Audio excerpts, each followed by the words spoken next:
The stars had always called to humanity. For thousands of years, people looked up at the night sky and dreamed of traveling among those distant lights. They built rockets. They landed on their moon. They sent machines to explore their neighboring planets. And then, just when they were ready to reach further, the aliens came. Admiral Park remembered that day clearly, even though he had been only 7 years old. He was playing in his grandmother's garden and when the sky turned dark. Massive ships, each one larger than any city on Earth, appeared above every major population center on the planet. They blocked out the sun. They made no sound. They simply waited. The message came in every language known to humanity. The Galactic Concordat, an alliance of 12 powerful alien empires, had been watching Earth for centuries. They had studied human history. They had seen the wars, the nuclear weapons, the endless violence, and they had made a decision.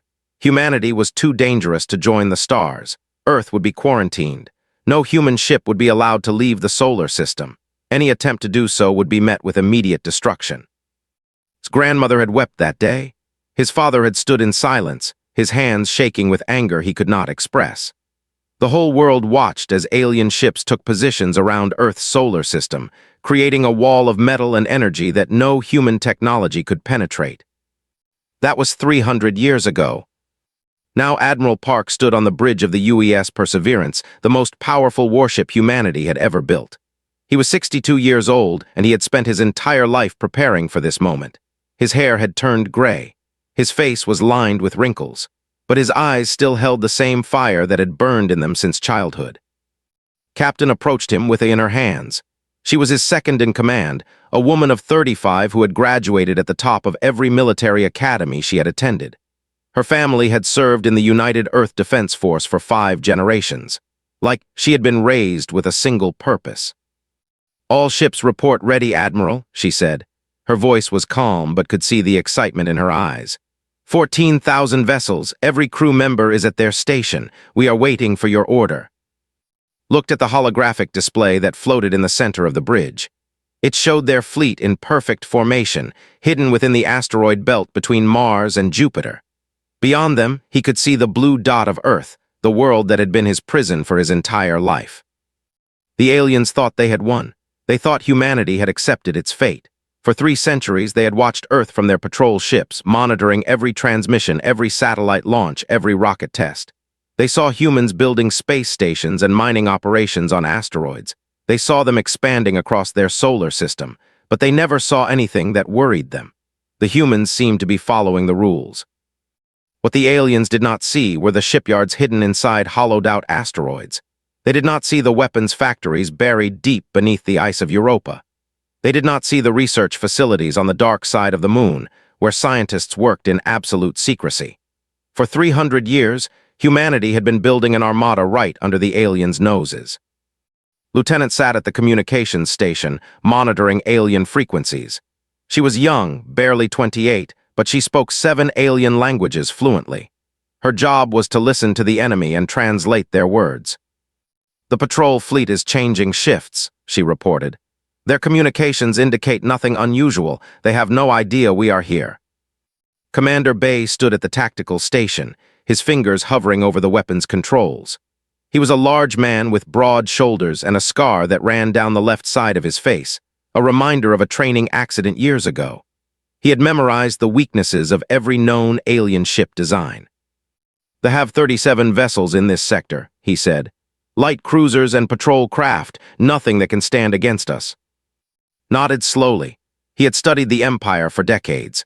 They were the closest of the Concordat powers to Earth, and they had been given the responsibility of maintaining the quarantine. In 300 years, they had never faced any real resistance. They had grown lazy and overconfident. "Today we remind them why they feared us," said quietly. He thought about his grandmother, who had died 50 years ago without ever seeing the stars. He thought about his father, who had worked as an engineer on the secret shipyards until his body gave out. He thought about all the generations of humans who had lived and died under the alien blockade, never knowing freedom. Captain stood beside him, waiting.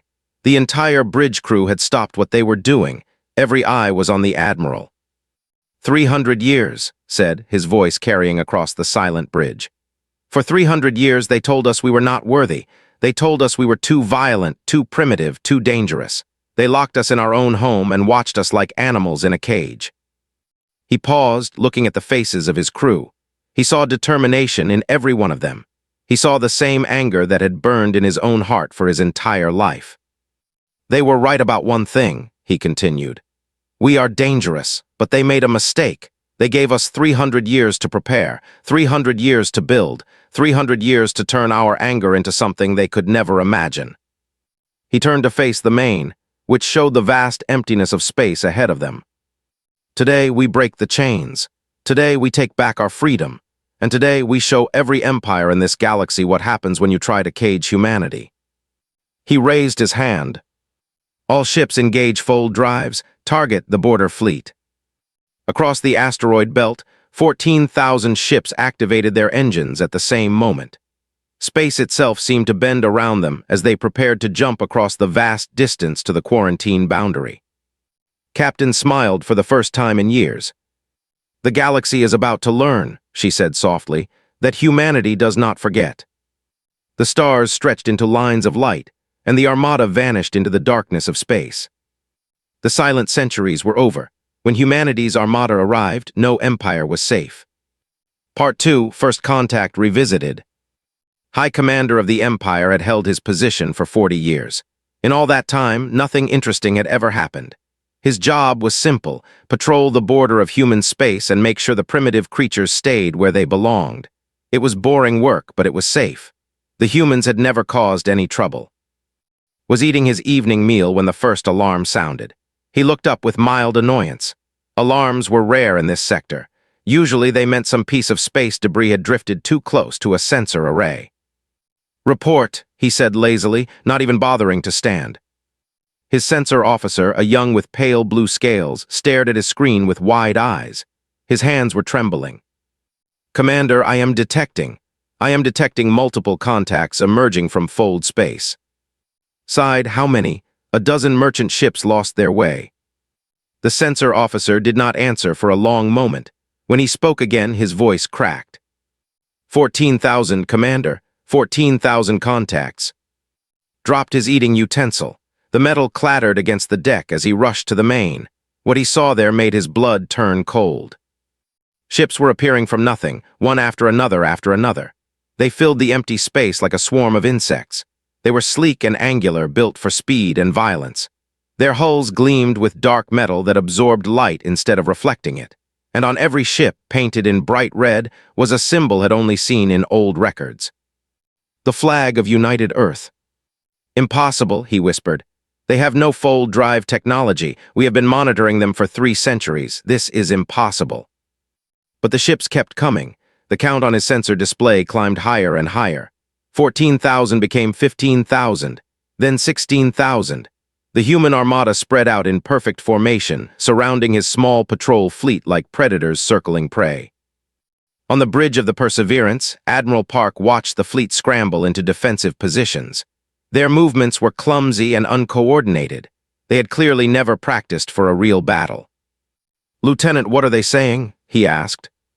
Listened to her headset, translating the panicked alien voices in real time.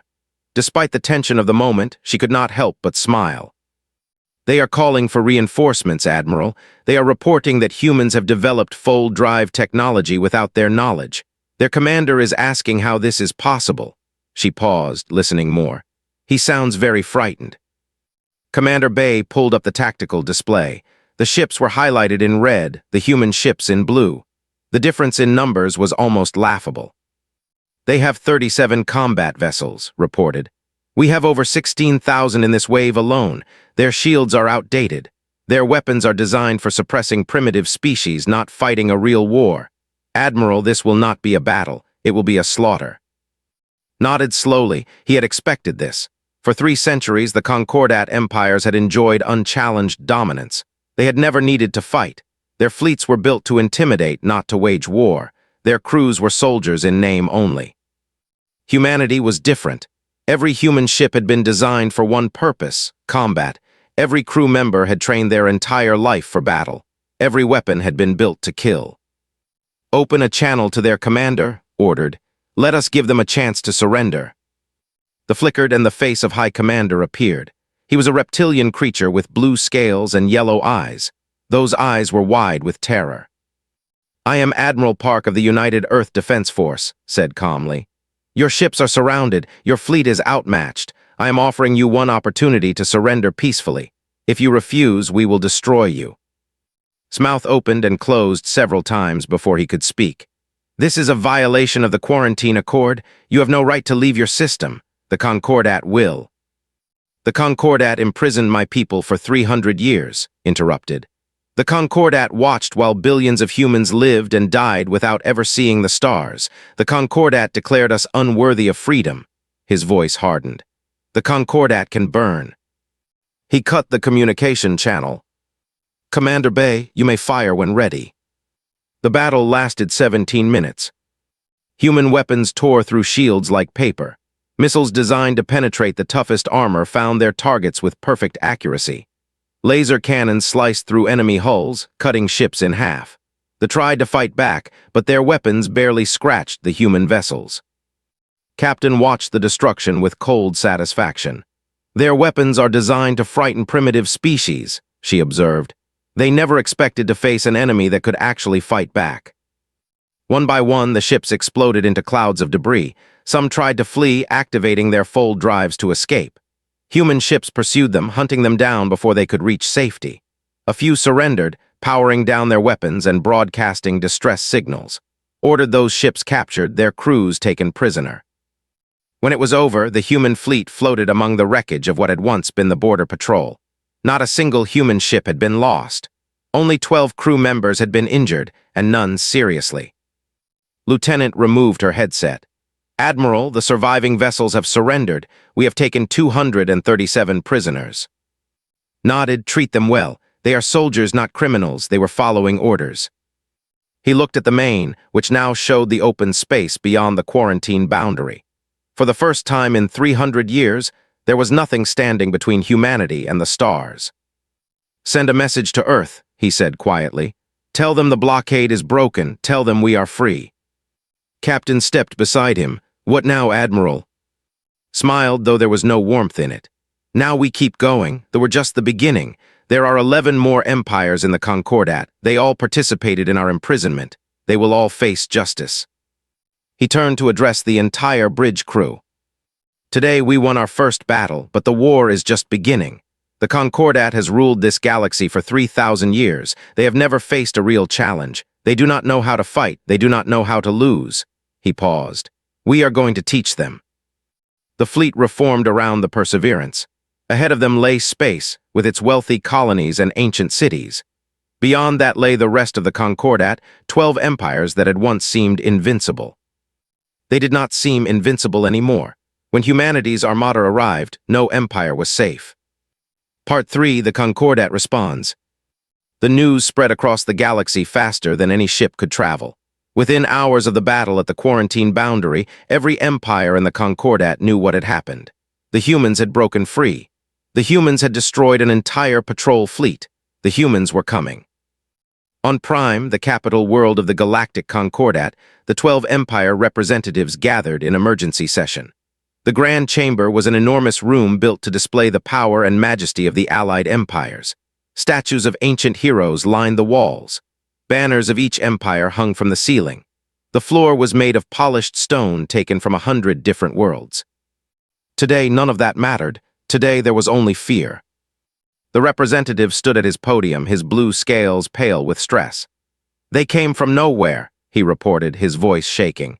16,000 ships appeared in a single moment. Our border fleet was destroyed in minutes. We had no warning. We had no chance. The representative clicked his mandibles angrily. They were insect-like creatures, tall and covered in hard shell. They considered themselves the greatest warriors in the galaxy. "This is your failure. You were given responsibility for the quarantine. You assured us the humans were contained." "We monitored them constantly," they protested. "Every satellite, every ship, every transmission. We saw nothing that suggested they were building a military fleet." "Then you were not looking hard enough." The argument continued, growing louder and more heated. Blame passed from one representative to another. No one wanted to accept responsibility. No one wanted to admit they had underestimated the humans. In the center of the chamber, standing alone on the speaker's platform, Ambassador waited patiently. She was humanity's first official representative to the Concordat. She had arrived 3 days ago aboard a small diplomatic vessel, requesting an audience with the assembled empires. The Concordat had agreed, mostly out of curiosity. They wanted to see what kind of creature would dare speak for the species that had just destroyed their border fleet. Was not what they expected. She was small, barely reaching the chest of most of the alien representatives. Her black hair was pulled back in a simple style. She wore a plain gray uniform with no decorations. She did not look like a conqueror. She did not look like a threat. But her eyes told a different story. When she looked at the alien representatives, there was no fear in her gaze. There was only cold, patient anger. Finally, the representative turned to face her. "You dare come here after what your people have done? You dare stand in this chamber and face us?" "I dare," replied calmly. "Someone had to deliver the message." "What message?" Stepped forward, her voice carrying across the silent chamber. "For 300 years, you imprisoned an entire species. You surrounded our world with warships. You cut us off from the rest of the galaxy. You watched us from orbit while our people suffered and died." She paused, looking at each representative in turn. "We asked for freedom. You refused. We asked for medicine to cure diseases that your technology had already solved. You refused. We asked to be treated as equals. You laughed at us." The representative, a tall being with gray skin and 4 arms, spoke up. "Your species is violent. Your history proves this. We were protecting the galaxy from your aggression." "Our history," repeated softly. "Yes, we have wars in our history. We have violence and cruelty and all the darkness that comes with being a young species. But we also have art. We have music. We have love and compassion and the capacity for greatness." Her voice hardened. "You saw only what you wanted to see. You decided we were monsters, so you treated us like monsters. And now you are surprised that we act like the enemies you created." The chamber fell silent. No one knew how to respond. "The Concordat had a choice 300 years ago," continued. "You could have welcomed us. You could have taught us. You could have helped us become something better. Instead, you chose fear. You chose imprisonment. You chose to make enemies of a species that wanted only to be your friends." She spread her hands. "Well, you succeeded. We are your enemies now, and we are very, very good at being enemies." Far from Prime, the human fleet was already advancing. Admiral Park had divided his forces into 5 separate armadas, each targeting a different region of Concordat space. Captain Hand commanded the Second Fleet, a force of 3,000 ships pushing deep into territory. Was 45 years old, a quiet man who rarely spoke unless necessary. He did not need words. His actions spoke loudly enough. His fleet encountered a defense force above the colony world of 7. The aliens had assembled nearly 1,000 ships, their largest concentration yet. They thought numbers would save them. They were wrong. The battle lasted 2 hours. When it ended, the defense force had been completely destroyed. Human losses were minimal, 14 ships damaged, 2 destroyed, less than 300 casualties. The colony below surrendered without resistance. Rear Admiral led the 5th Fleet toward space. Was younger than most fleet commanders, only 39, but she had proven herself in countless training exercises. Her tactical mind was considered one of the sharpest in the human military. They were better prepared than they had heavier ships and more experienced crews. Their first battle with fleet actually resulted in significant human losses. 50 ships destroyed, another 100 damaged. But they lost 300 ships and learned from the engagement. The second battle went much better for humanity. The third was a complete rout. Back on the Perseverance, Admiral reviewed the reports from all 5 fleets. The advance was proceeding faster than expected. Concordat resistance was crumbling. Worlds were surrendering before human ships even arrived. Dr. IM, the fleet's chief medical officer, brought him the latest casualty figures. She was a woman of 50, with gentle eyes that had seen too much suffering. Total human casualties across all fronts, 4,217, she reported. Estimated enemy casualties, over 200,000. Nodded slowly, and civilian populations. Untouched, Admiral. Our forces are targeting only military installations. Civilian infrastructure is being preserved. This was important, too. He wanted revenge, yes. But he did not want to become the monster the Concordat had always claimed humanity was. There was a difference between justice and cruelty. "Continue the advance," he ordered. "But remind all commanders, we are not here to destroy, we are here to liberate. The alien civilians are not our enemies, only their military, only their leaders." The war was going well, too well perhaps, could not shake the feeling that something was coming. The Concordat had ruled for 3,000 years. They would not fall without a final, desperate fight. He was right to worry. When humanity's Armada arrived, no empire was safe. Part 4, The Fall of Empires. 6 months after the breakout, the Galactic Concordat was dying. The Empire surrendered first. Their fleet had been destroyed in a dozen battles across their territory. Their colonies had fallen one by one. When human ships appeared above their home world, the government broadcast their surrender across all frequencies. They had no fight left in them. Admiral Park accepted their surrender personally, standing on the bridge of the Perseverance as leaders begged for mercy on the... He felt no joy watching them grovel. He felt only a tired sense of completion. "Your surrender is accepted," he told them. "Your military will be disbanded, your government will be restructured, but your people will not be harmed. We are not here to destroy you. We are here to end your empire's power." The fell next.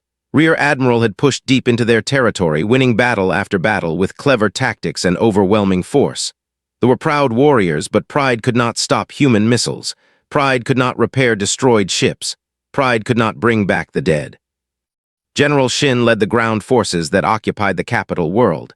She was a woman of 52, tall and muscular, with a reputation for being utterly fearless. Her soldiers had trained for years in zero-gravity combat, urban warfare, and a dozen other specialties. The ground forces, by comparison, had not fought a real war in centuries. The occupation took less than a week. Stood on the steps of the Imperial Palace, watching as alien soldiers laid down their weapons. The Emperor, a being of great age and dignity, approached her with his head bowed. "I request terms of surrender," he said through a translator device. His voice was heavy with defeat. Looked at him for a long moment. This creature had lived for over 300 years. He had been emperor when the decision was made to imprison humanity. He had personally signed the order that created the quarantine. 300 years ago, she said slowly, humanity sent a message to the Concordat. We asked to be welcomed into the galactic community. We offered friendship and cooperation. Do you remember what you replied?" The Emperor was silent. "You replied that humans were too dangerous to be allowed freedom. You said we were violent savages who would destroy everything we touched. You said the galaxy would be better off if we stayed locked in our own solar system forever." She stepped closer to him. "You could have welcomed us. You could have helped us. Instead, you chose to treat us like animals. And now your empire is gone, your fleet is destroyed, and you are standing before me as a prisoner." The Emperor finally met her eyes. "We were afraid," he admitted. "Your species, we had never seen anything like you, your capacity for violence, for destruction, it terrified us." "You were right to be afraid," replied coldly. "But your fear does not excuse what you did. It does not excuse 3 centuries of imprisonment. It does not excuse the suffering of billions of people who lived and died without ever knowing freedom." She turned to her officers. "Take him into custody. Treat him with respect, but make sure he understands that his reign is over." Not all the empires fought. The Federation had opposed the quarantine from the beginning. They were a peaceful species of traders and scholars with no military to speak of. When human ships entered their space, they sent a message of greeting rather than a declaration of war. Captain O made first contact with the near the outer rim. His ship, the UES Harmony, was a diplomatic vessel rather than a warship. His mission was to identify potential allies among the Concordat species. The ambassador who met him was elderly, her iridescent scales faded with age. She introduced herself as elder and welcomed aboard her station with genuine warmth. "We argued against the quarantine," she told him as they walked through the station's corridors. "For 300 years, we tried to convince the Concordat to release your people. They would not listen." Nodded, "We know. Our intelligence services gathered recordings of every Concordat debate. We know which species supported us and which ones condemned us." Elder stopped walking. Her large eyes studied his face. "And what does that mean for us?" "It means you will not be treated as enemies," smiled slightly. Humanity has a long memory. We remember those who hurt us, but we also remember those who tried to help. The Federation became humanity's first alien ally. Two other species, the and the had also opposed the quarantine and were offered similar friendship. The rest of the Concordat faced a different choice: surrender or be destroyed. Most chose surrender. They were the last to fall. They were the proudest of the Concordat species, the most convinced of their own superiority. Even as empire after empire collapsed around them, they refused to believe humans could defeat them. Admiral himself led the final assault on the home world. They had assembled their entire remaining fleet, over 5,000 ships, in defense of their capital. It was the largest concentration of enemy forces humanity had faced. The battle lasted 3 days. Human ships attacked in waves, wearing down defenses through constant pressure. Missiles and laser fire filled the space between the fleets. Ships exploded on both sides. For the first time in the war, human casualties were significant. Over 100 ships destroyed, thousands of soldiers killed. But they lost more, much more. On the third day, the fleet attempted a desperate final charge. They threw everything they had at the human formation, hoping to break through and escape to rebuild elsewhere. It was a brave strategy. It was also doomed. Commander Bay coordinated the defense. All ships concentrate fire on their lead elements. Do not let them break through. Human weapons spoke as one. The charging ships flew into a wall of destruction. Their shields failed. Their armor cracked. One by one, they died in the cold darkness of space. When it was over, less than 200 ships remained. They surrendered. Admiral watched the broken remains of the fleet drift among the debris. He felt no triumph. He felt only exhaustion. Captain stood beside him.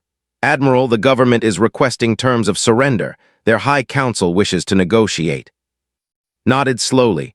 Tell them their terms are the same as everyone else: complete disarmament, government restructuring, trials for those responsible for the quarantine. He turned away from the war is over, Captain. The Concordat has fallen. Now comes the hard part. Looked at him with confusion. The hard part, Admiral. Sighed. Winning the war was easy. We trained for it. We planned for it. We spent 3 centuries preparing for it. He paused. But now we have to build something new. We have to create a peace that lasts, and that is something we have never been good at. He walked off the bridge, leaving to wonder what he meant. When humanity's Armada arrived, no empire was safe. Part 5, A New Order. 1 year had passed since the human Armada broke through the quarantine boundary. 1 year since the first shots were fired. 1 year since the galaxy learned to fear the species they had tried to cage. Admiral Park stood on a balcony overlooking the ruins of the Concordat capital. Below him, the once great city stretched toward the horizon. Many of its buildings had been damaged during the brief battle for the planet. Smoke still rose from some districts. Repair crews, both human and alien, worked side by side to clear the rubble. The war was over. The Galactic Concordat, which had ruled the stars for 3,000 years, no longer existed. Its 12-member empires had been defeated, their militaries disbanded, their governments replaced. Humanity now controlled more territory than any species in galactic history. President joined on the balcony. She was the leader of United Earth, elected specifically to guide humanity through this difficult transition. She was 60 years old, with gray hair and tired eyes that had seen too many reports of death and destruction. The reconstruction teams have submitted their latest estimates, she said, handing him a. It will take decades to rebuild what we destroyed. Some worlds may never fully recover. Did not look at he kept his eyes on the city below. We did what we had to do. They gave us no choice. Did they? His voice was soft, not accusatory. Or did we simply choose the path of war because it was easier than finding another way? Turned to face her. For a long moment he was silent. Then he spoke slowly, choosing his words carefully. When I was 7 years old, I watched alien ships appear above my grandmother's house. I watched her weep because she knew she would never see the stars.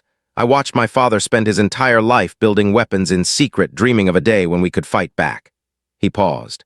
For 300 years, every human who looked at the sky knew they were prisoners. Every child who dreamed of space was told that dream was forbidden. Can you imagine what that does to a people? Can you imagine the anger, the frustration, the despair? I can, replied quietly. I lived it too, Admiral, we all did. Then you understand why we had to fight. I understand why we fought. I am asking if we had to. She gestured at the damaged city below. We built ourselves into warriors because they forced us to, an entire civilization shaped by the need for revenge. Is that what we want to remain? Had no answer for that. Below them, Lieutenant Park was helping distribute food and medicine to alien refugees. She was 24 years old, his own granddaughter. She had enlisted in the military at 18, served aboard a warship during the final battles, and then requested transfer to humanitarian operations when the fighting ended. She was not alone. Thousands of human soldiers had made the same request. After a lifetime of preparing for war, many of them wanted to do something different. They wanted to help, not harm. Watched his granddaughter kneel down to comfort a frightened child. The alien creature was small, barely reaching his waist. Its scales were pale with malnutrition. Its eyes were wide with fear. Spoke to it gently, offering food from her pack. The child hesitated, then slowly reached out to take the offering. When it bit into the food, something changed in its eyes. The fear began to fade, replaced by something that might have been hope. Perhaps this generation can build what ours destroyed, said softly. Nodded slowly, perhaps. He thought about the choices that lay ahead. Humanity had proven it could wage war better than any species in the galaxy. Now it had to prove something far more difficult. It had to prove it could build peace. Ambassador had already begun that work. She had spent the past 6 months negotiating with the remnants of the Concordat species, establishing new treaties and trade agreements. The Federation had become humanity's closest ally, sharing technology and knowledge freely. The End had joined as well, forming the core of what called the New Alliance. Even some former enemies were coming around. The humbled by their defeat had elected new leaders who wanted peace rather than revenge. They were rebuilding their society from the ground up, with human advisors helping them establish democratic institutions for the first time in their history. Only the remained hostile. Their pride would not let them accept defeat, even when the evidence of their destruction surrounded them. Suspected it would take generations before they were ready to join the new order. But that was acceptable. Humanity had learned patience during 3 centuries of imprisonment. They could wait a little longer. Captain found still standing on the balcony as the sun began to set. The sky turned orange and purple, painting the ruined city in warm colors that almost made it beautiful. Admiral, the memorial ceremony is about to begin. They are waiting for you. Nodded. Today was the anniversary of the breakout. Across human space, ceremonies were being held to honor those who had died in the war. Names would be read, candles would be lit, tears would be shed. How many names are on the list? He asked. 23,412, replied. Every human who died in combat, every soldier who gave their life for our freedom. Closed his eyes. 23,000 people who would never go home. 23,000 families who had lost someone they loved. It was a small number compared to the alien casualties, but every single one mattered. They died so we could be free, he said quietly. We must make sure their sacrifice was worth it. He walked to the ceremony, where thousands of humans had gathered in a great plaza. President spoke first, honoring the fallen with words of gratitude and sorrow. Then military leaders read the names of the dead, one by one, while the crowd listened in respectful silence. When it was turn to speak, he stood at the podium and looked out at the faces before him. Young and old, soldiers and civilians, all of them free, all of them carrying the weight of what freedom had cost. 300 years ago, we were told we were not worthy of the stars, he began. Today, we stand among them. We proved our strength. We proved our courage. We proved that humanity will not be caged. He paused, letting his words sink in. But strength and courage are not enough. Any species can destroy. Any species can conquer. What matters now is what we build. What matters is who we choose to become. He looked at his granddaughter, standing in the crowd with alien refugees gathered around her. We can be conquerors ruling through fear as the Concordat once did, or we can be something better. We can be builders. We can be teachers. We can be the friends that the galaxy never knew it needed. His voice grew stronger. The aliens feared what we might become. Let us prove them wrong.